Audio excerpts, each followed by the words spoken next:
and, and make it really relevant to them. So that's how I view an elevator pitch. You might get 30 seconds to a minute in total, maybe if you're lucky. But in reality, it's like any piece of copy or any piece of content or any sales message you want. It's all about the headline. It's all about that first 5 to 10 seconds interaction. And there's an old saying in copywriting that you should spend 90% of your time working on the headline. And with an elevator pitch, that's particularly relevant. Because if I walk up to you and I happen to see you and you say, "So what do?" You don't want me to unload for a minute, are you? Because if you sit and just sit in silence for a minute after this call and time it and see how uncomfortable it can be. And I have had this happen to me. I have had people who have done this pitch for 30 seconds, and by the end of it, you just want to turn around and leave. You grab the business card and you go and you think, "I'll never speak to that person again." The model I'm going to talk through today is about getting that first line so well written and so well practiced that you can just reel it off, and the relevant people who you say it to will care, and they will then want to start a conversation with you and want to move that discussion forwards. And be it at the same time, or if they're about to leave and you've only got a few seconds, that they'll be interested enough to talk to you again later. So say we're going to do this pen as an example, but the theory was this works with pretty much anything. Now, just a quick sales pitch myself. As some of you know, I've recently come out of a 2-year retainer contract with one of my clients, so I am available for work at the minute. I've just released a package on a 2-day pitch deck service. So if you're looking for a pitch deck and maybe you just want something quick to get you started, or you're looking for something to get you 90% of the way there, do drop me a DM afterwards and I'll send you the information on it. But for now, I'm going to boot up my ChatGPT. It's a nice, clean, empty version, and share it so you can see how we work through the process.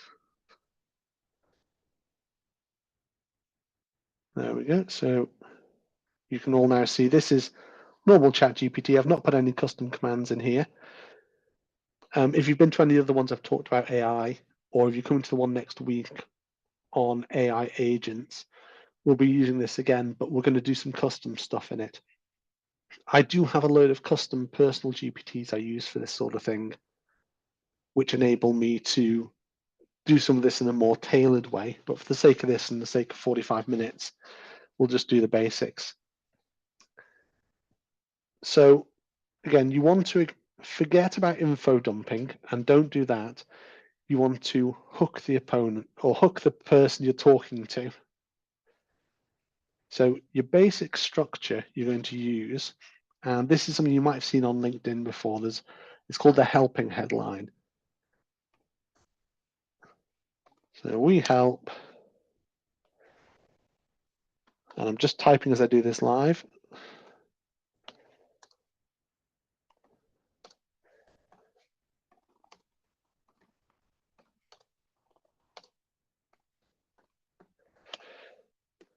And this is your main thing. It's we help group do ideal outcome through USP. Now, it doesn't have to be formatted exactly this way. You can tweak the design of it and things and the way you actually say it. But the idea is there's 3 parts to this opening line of your elevator pitch. It's who you're helping, what their ideal outcome is, so how you help them achieve it, and then how you help them do that, and particularly what makes you different. So that's kind of the key bit, and we'll talk about how to break that down shortly. But the first thing you need to know is who is your audience. Now, there's a lot of stats floating around about this, about how many startups fail, and most of them fail because they don't have an audience properly identified. I used to find this a lot when I was doing websites for people. They would say, back when I was a full stack web dev, and you would say to them, who are you wanting to sell to? Who do you want to visit this site and buy your product or buy your service? And then they would say, oh, everyone. Or they would say, just it's for men. What age are these men? What are their hobbies? What are their interests? And you'd have to really try and narrow it down, particularly if you're a startup or you're breaking into a new industry, if you're a service provider. So if you're a copywriter, for example, or a graphic designer, It's much easier to find clients or to find buyers if you are part of a niche, if you are addressing a niche group's niche problem. I used to use the example of, you could say, I sell shoes, or you could say, I sell trainers for men who age 40 to 50 who want to go out walking more. One group is, general vague. One group will really appeal to that niche because it's more specific to them. So you need to identify your audience, and so we're going to use this Lamy 2000 pen to try and figure this out. So I'll just delete that out because ChatGPT doesn't need to know that yet. So we're going to start with a pen, and we want to know what sort of people buy a pen. The Lamy 2000, if you're not familiar with it, is about £160. I think it's a fountain pen. It's not a cheap writing tool, but it's not the super high end that people would have on their desks just to show off when you walk in their office. So we're going to start with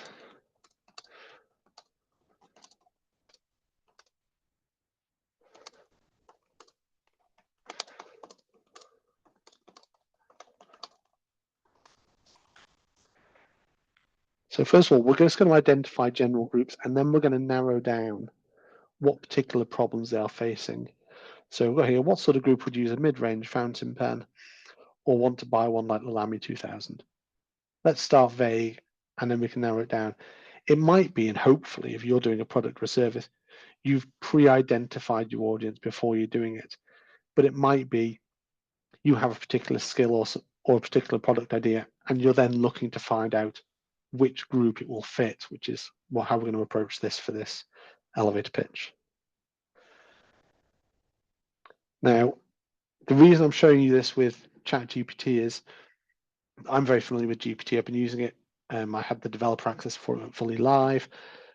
But you can use any of these LLMs or any of these public-facing AIs that you want to. This is a general version. This is the paid version, but I've not done any custom prompting on it yet. So what we have here, a group that would use these or buy them. We've got business professionals, lawyers, writers and academics, fountain pen enthusiasts and hobbyists, students, artists and designers, gift buyers, eco-conscious, and tech and gadget enthusiasts. So what we're going to do now is we're going to pick one of these just at random.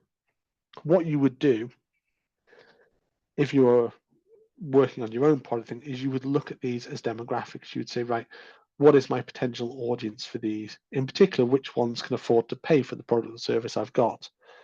You wouldn't want to sell a high-end product to an audience that doesn't have the funds to buy it. In the same way, you wouldn't sell a very low entry-level product to someone or to an audience that is very well off or used to using it heavily already.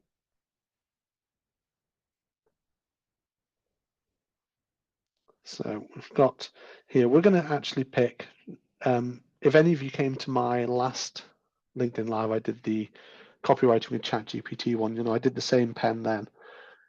And the process is very similar for this early part. So I'm going to go for gift buyers. So here's one, friends and family seeking a meaningful, high quality gift for a special occasion.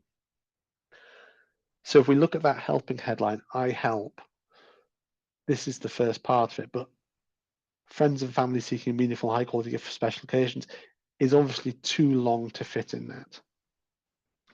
Now I have off screen a Google Doc, which I'm just going to copy and paste this over into. So I've got a reference point to work with as we go through it. So we know we're looking at friends and family looking to buy a gift for someone for a major event. So what we're going to do is take this. I know, for example, having gone through this previously on these lives, that parents looking to buy a a souvenir, or not a souvenir, a present for someone who's graduating or has had a new career, or as particularly a child. So parents buying things for the kids is a good market for this item. But I'll put this in here and say, in terms of, copy and paste that.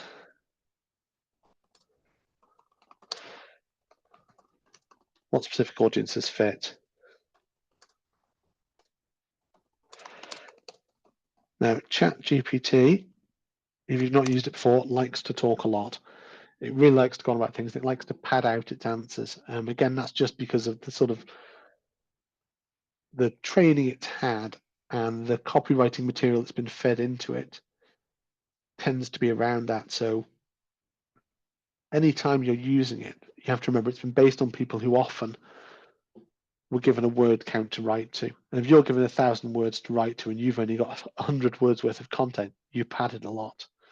So whenever I'm using it, and you might want to do the same, I generally tend to use bullet points and be concise, because I'm not looking for it to give me the finished answer. I'm looking to build that answer with it. So we'll ask it that and see what it comes up. So graduate university, new employees, promoted professionals, retirees, milestone achievers, yada yada. So again, I'm looking at an elevator pitch for this pen that I can, assuming I'm a new company, that I can go quite niche with, where I can actually pin down a specific narrow audience who I could speak to. And again, with this elevator pitch, we get in our heads the idea that it's for, excuse me, face-to-face meetings or events, and it can be. It's a useful tool to have with that thing, but it can be anywhere. It can be on your business cards. It can be your LinkedIn headlines for your company page, social media headlines, a tagline that goes on any press releases, anything like that can have this on there as a quick hook to get people. So we are going to go for the graduates one. So we're looking at friends and family looking to buy a nice gift for university college graduates. Fairly easy one, fairly self-explanatory. So if we think of that helping headline, I help, well, I'm now helping parents buy a gift for their graduates, for their graduate children. So if I know, and again, I want to refine this more. I don't want it to be, I want it to be as short as possible. So when asked, or when someone's reading it, it's a very quick hook. So now I probably want to pin that down a bit more and say, and look at the future they're looking at. So there's a couple of ways. This is where it gets a bit more complicated in the copywriting side, and you have to sort of step out and really understand your audience more. It's very easy to say, I want looking at this demographic, but really, what do they want to achieve? So why would parents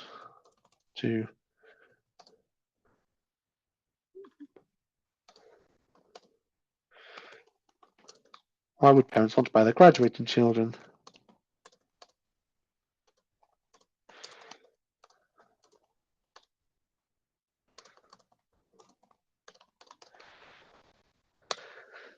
now? Again, I'm using ChatGPT for this.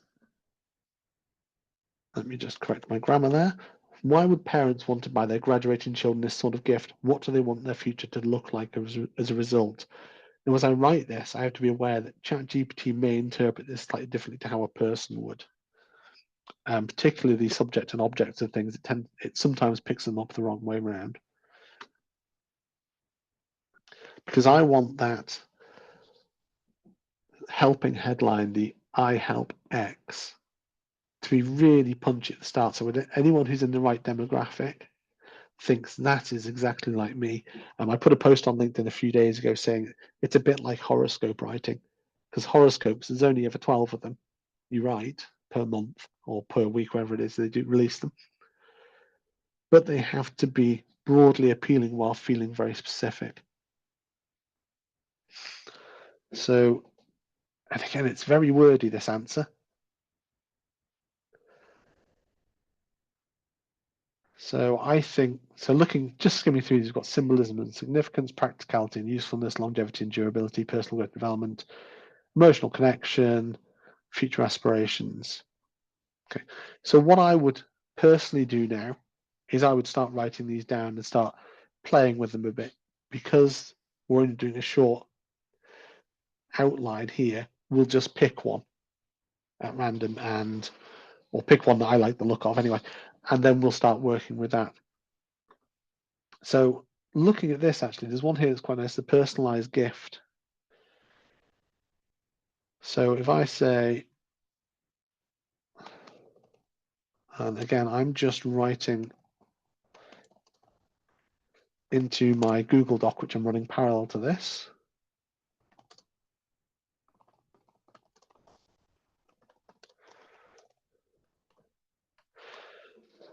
So a personalized gift fountain pen to be engraved, adding a personal touch, making it more meaningful.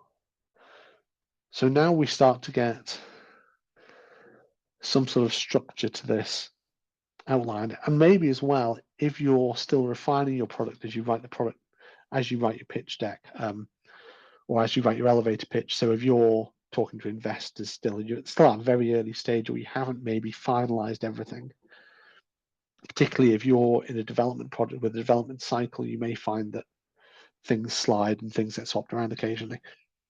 This might help you, and this process will help you understand how it can benefit you and how it can benefit your audience more, maybe some features you might need to look at.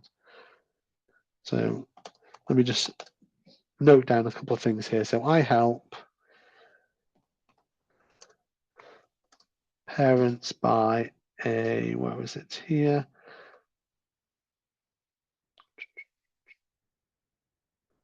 A meaningful gift. I help parents give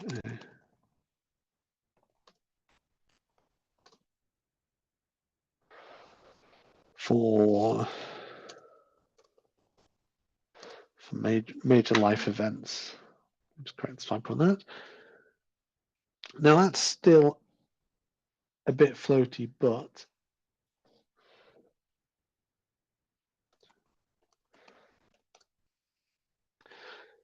now in this case, again, it's important to note that your elevator pitch isn't a set once and forget type thing.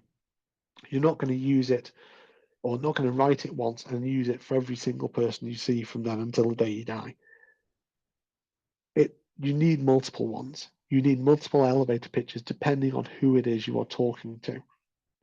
So if you're a startup, for example, let's say you're an IT startup selling a SaaS product, your elevator pitch to people you want to use the product will be very different to the elevator pitch you send to investors, or the elevator pitch you do if you meet an investor at random, or a potential investor at an event.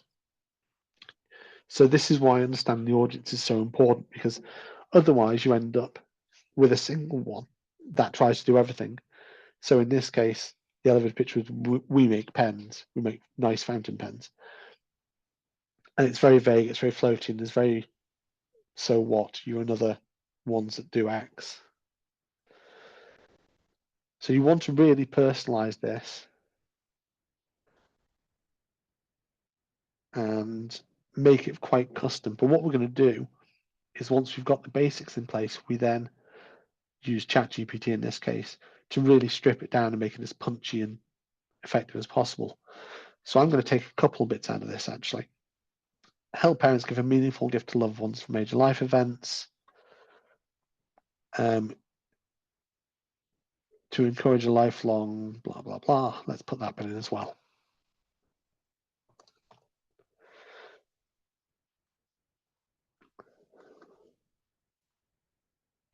So what we are going to do now, this is the first part. So this is the who you are helping part. So we really want to shorten it and make it as punchy and as relevant as possible. And The advantage of ChatGPT and other AI models for this is the speed of iteration. So if you write, I've written this sentence down in a few minutes, and let's say I wanted a few variations to do some A/B testing, or I wanted a few variations to run past the board or see what fits best. That might take quite a long time. However, if I give an AI model a basic structure like this,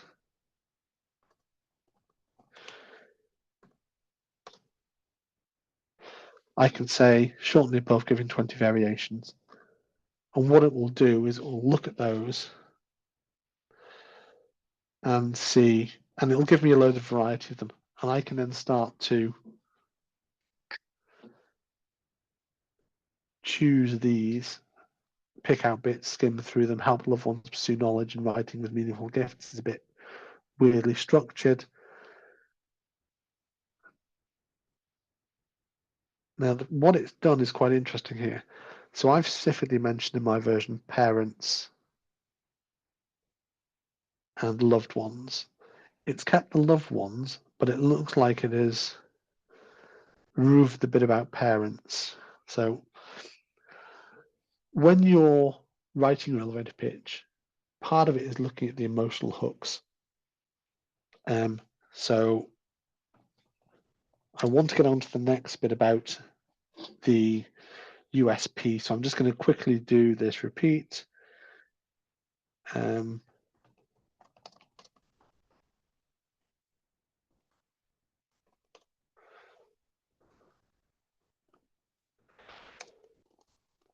we'll just pick one at random from that.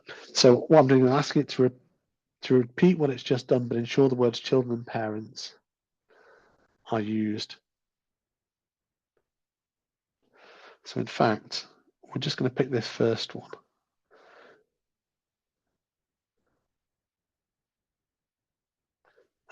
Inspire children's pursuit of knowledge and growth of meaningful gifts. Rather than having from parents at the end, we're going to put your children's, because obviously if it's your children's, it's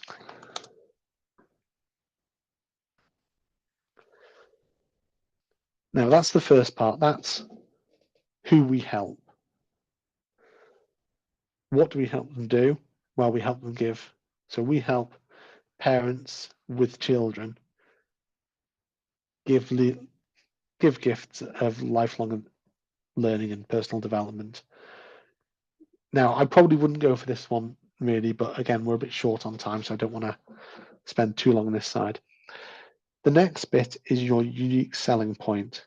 This is the bit at the end that says, that kind of is that final bit of the hook that says not only, yeah, we do this, but why it's only us that do it. Why are we different to everyone else? How are we unique? And very briefly, there's a guy called Carl Milligan, brilliant copywriter, and big fan of his work, who talks about new, easy, safe, and big as the four key hooks in this end of, and the four sort of emotional triggers that get people to buy things. So new is things just like that. If something is new, it's just released, it's just come out. Psychologically, we can't have tried it before. We can't have had it fail to solve our problem in the past because this is new. It's all new, it's improved, it's better. Easy, well, we all like easy things because they take less time, they require less work. So is there something about your product or service that makes it easier? Safe is things like money back guarantees. If you're selling a SaaS product, great, use this SaaS product for 2 months. If it doesn't do what we say or it doesn't give you a particular result, you don't need it anymore. We'll just refund you. If you buy this and you don't like it for 100 days, however long, just send it back and we'll refund you. Or things that improve the safety or the likelihood of success.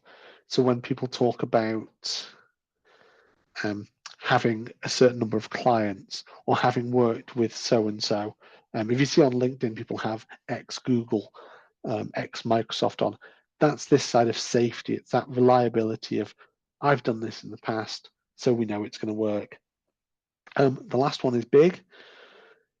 which is things like when we use price anchoring. So when copywriters say, here's a list of things that would normally cost you £50,000. This client saved $5 million using this. Those are price anchors are because big numbers and big details and big change makes us think, yeah, we care about this, it's important. Now, in the case of this pen,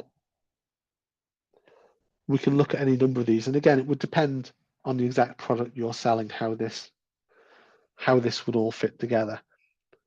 So I'm just going to cheat here because we are almost, we've got 10 minutes yet, so okay. So we've got, so far in our intro to the elevator pitch, we help you inspire your children's pursuit of knowledge and growth with meaningful gifts.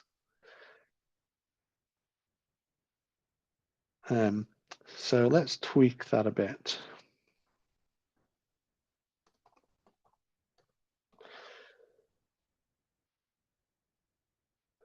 And say, through bespoke fountain pens, because what we're going to do is we're going to pretend this fountain pen now, actually, I've launched a new product with it, and they come in a load of different colors, and you can have them laser engraved or printed on, things like that. Just because that adds the USP. If I just released a pen called the Lamy, the Danny 2000, and it looked just like a Lamy 2000 and works out the same way, there's no benefit to that. There's nothing new, easy, safe, or big about that. There's nothing to differentiate it in the market. And again, this first sentence of your elevator pitch is all about, this is relevant to you. Here's how it's unique. Here's how it's exciting. Here's why you should care. And that's the key in this line. Through bespoke fountain pens. Let's just call it that for now again. So what about that is new, easy, safe, or big? So this is a tricky one, actually, because a fountain pen is, at its core, it's just a pen. We're used to them. And in this case, the pen sits at a certain price range. But if we say engrave for special occasions, for example, that's a good starting point. And again, if you work on this yourself, you would spend probably quite a while doing it. And you will continue to iterate as well. You'll give variations on it, and you'll try different things with different audiences. So we want to really bump what makes it unique. It's custom engraved.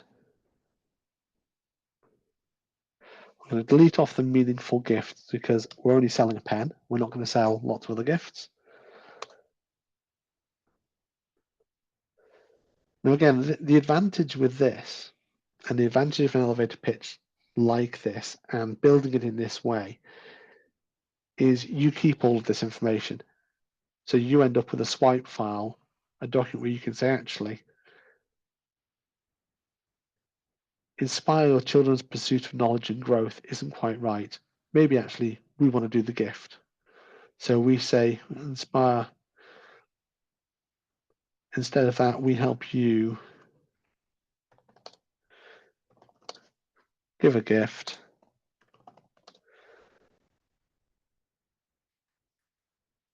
No, let's do something a bit nicer.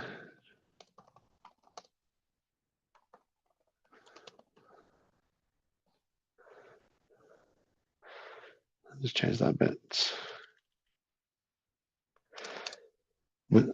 So we help you recognize your child's achievements with a bespoke fountain pen, with bespoke fountain pens, custom engraved for special occasions. Now, again, it's not massively powerful in itself, but elevator pitches like this, and again, this is one specifically for this product, but ones like this work quite well at certain times of the year at certain achievements. So, for example, that if I was using this as an elevator pitch, I would want to go and find out when universities are graduating, and I would be targeting them and their parents at that point. I'd be selling to them then. And that's the advantage of a well-structured elevator pitch, is it doesn't have to be generic. You can have more generic ones. Like this would fit easily enough as a generic one, but you can use it to really help fit your overall marketing strategy and your overall product sales strategy in them. And instead of saying fountain pens, let's do a bit more writing tools. That sounds a bit nicer.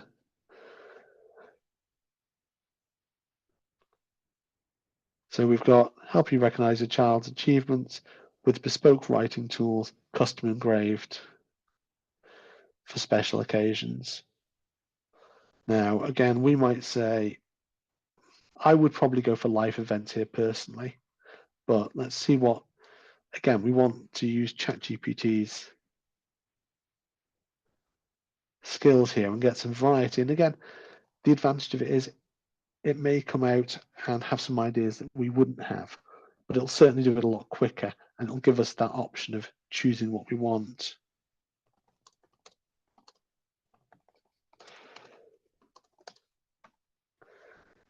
Let's say, give me some variations on special occasions, because I don't really like the word special occasion. It's too vague. There we go. So we've got milestones, significant events, key life events.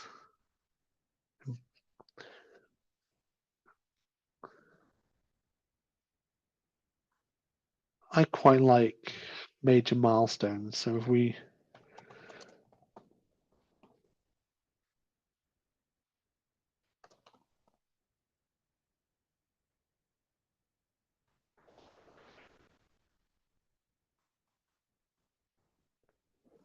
if I change it to, we help you recognize your child's achievements with bespoke writing tools custom engraved for their major milestones. So if you think of this as the first line of an elevator pitch, you bump into someone, they say, so what do you do? Or what does your company do? You could say, well, we sell fountain pens. And if they want a fountain pen, maybe they think, yeah, great, okay, I'll talk to you about it. Or if they're a pen nerd or a writing nerd like people like me are, they might want to talk to you about it. But that's a very flat approach. Instead, by doing it this way, just bring up the right.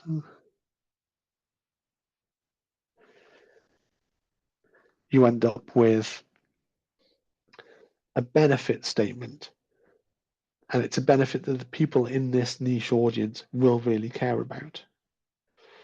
So we help you recognize your child's achievements with bespoke writing tools, custom engraved for their major milestones.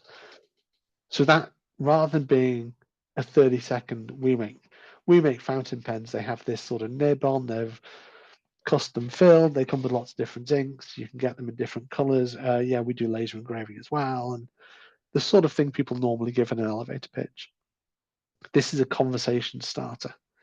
It's, we do this, and then the person either says, oh, okay then, great, and leaves you alone if they're not in your audience, or they say something like, actually, my child's coming up for graduation of university, and you can say, okay, great, and you end up having conversations with people, and that's more powerful because people will remember you based on what they think and what they think, how well you solve their problems, not about how well you sell yourself. So that's kind of it, really. Hopefully, those of you who have been along and found it useful. Where's my Zoom gone? I just need to get back to my right tab. There you go. So structure it in the way of identify who your audience is, what their key problem is, and how you uniquely solve it. And when you do your elevator pitch, that's really the start of it. Once you've done that bit, you can move on to the body of it, which is that in normal elevator pitch is more information about what you do. It's more information about your product. In this model, it's a conversation with them. It's a, this is relevant to you. Now ask me questions about it. Now we discuss your particular situation and why it might matter to you. So if you're going for a fundraising round, for example, if you're a company, you're a startup, you're going for VC fundraising, your elevator pitch might be, to them might be, we help, X do Y, we've got however many thousands of clients already, we've got this turnover. It's that sort of thing where you still, for that final piece particularly, you tailor it towards the audience you're talking to. What you actually do doesn't change, but how you're presenting it does. And again, I'm happy to sit with anyone and help them work through this. You can use your elevator pitch in a number of places, and I'd recommend you do tailor it depending on where you're using it. LinkedIn headlines are a great place to use it, but they have some very specific rules around how it works and what it does.